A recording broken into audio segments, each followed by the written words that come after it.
In November 2012, Industrial Fire World publisher David White served as a keynote speaker during the 4th Annual Society of Fire Protection Engineers Saudi Arabian Chapter Conference and Exhibition held in Dammam, Saudi Arabia.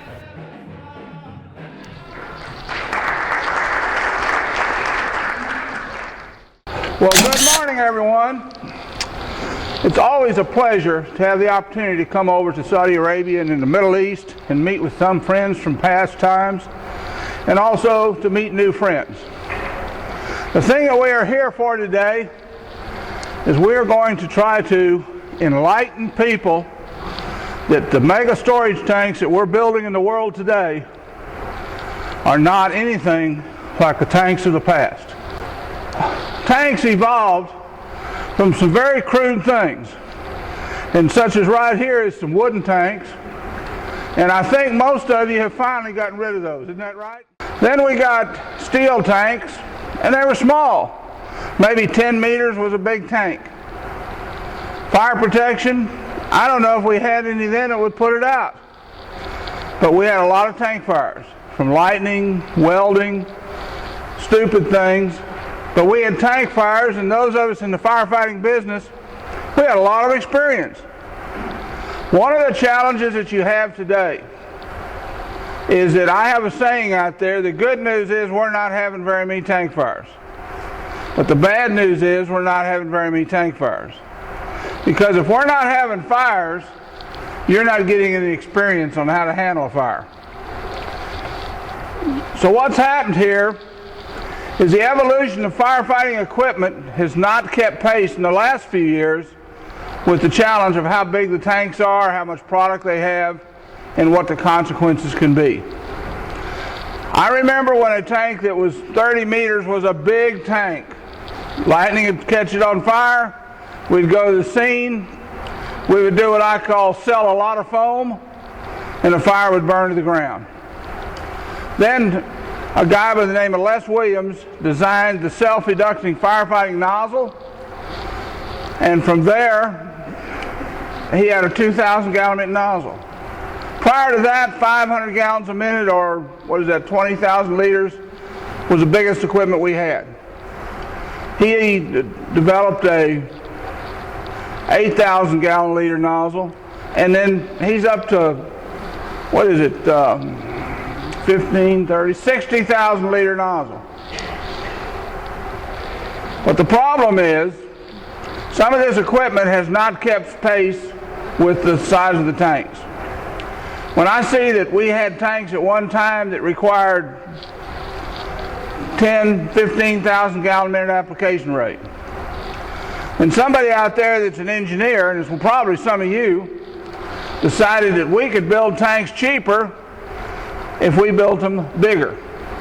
When I say bigger, they weren't kidding. Now this is the way we used to space tank farms. You used to have the tanks 1 tank diameter apart, 2 tank diameters apart. One of them catch on fire, unless there was a lot of wind or something, we could put the fire out or else it'd burn out, and we lost 1 tank. But the problem is today, you guys like to put a lot of things in a small place. I can't imagine having a major tank fire on an island where you got to bring everything over there by boat. But that is the real world that we live in. Now we're starting to get these big tanks like this all over the place. Some of them are built on top of the mountain. That's real challenging when you're trying to drag hose up the hill. Lay them in like sardines. These tanks, you're taking every square inch. Now, you know, the last time I looked out of an airplane in Saudi Arabia, I saw a lot of desert that didn't have tanks on it. So, guys, when we're designing these tanks and putting them out there in the desert, let's get decent spacing on them. Something like this right here, if one of these tanks catches on fire, and most of these big tanks are crude oil, and it boils over, it's not going to take out 1 tank. It's not going to take out 2 tanks. I don't know how many tanks it's going to take out. If it happens to be a tank fire on top of the hill, it boils over and all the burning oil goes to the bottom of the hill. Well, everything between that fire and the bottom of that hill is going to be on fire. And we had Buncefield, the big tank farm in England, had about 25 tanks on fire. And the fire department, that was the local fire brigade, had pre-planned this tank farm. They knew exactly what they were going to do if they had one tank on fire. When they had 12 or 15 or 20 tanks on fire, they had an idea of the world what to do. So we need to think that it may not be just one tank on fire that we have. When they had that tank fire in England at Buncefield, they called on the government to bring the large diameter hose because fire brigades there don't have it. A few of the industrial ones do, and that's it.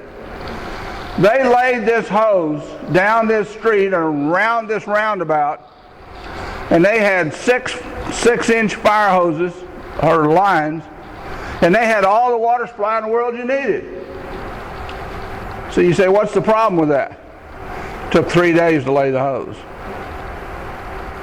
That's not going to cut it. The largest tank fire in the history of the world, and I happened to be there, was in Norco, Louisiana.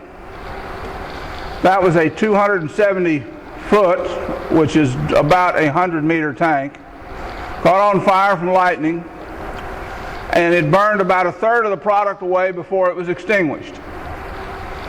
The good news was it was gasoline. It took us about 14 hours from the time the fire happened till the fire was extinguished. If you got a boil over potential, you don't have 14 hours. Tank fire protection systems.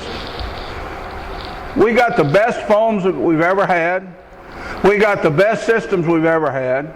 We got the best nozzles and the biggest we've ever had. But you know what?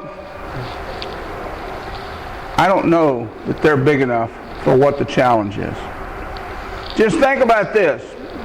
When you go back home to your refinery or tank farm or whatever you got, and you look at that tank and you say, the application rate is 60,000 gallons per minute. And then you go back to the fire station and you count your nozzles. 60,000 gallons a minute for 60 minutes. And then you tell me that, yeah, we can finally get 60,000 gallons a minute of nozzles, of proportioning equipment, of water supply, but it's going to take us 2 days. Well, I got news for you. Before you ever put that fire out, if you could, it's going to have boiled over, and you're going to see that.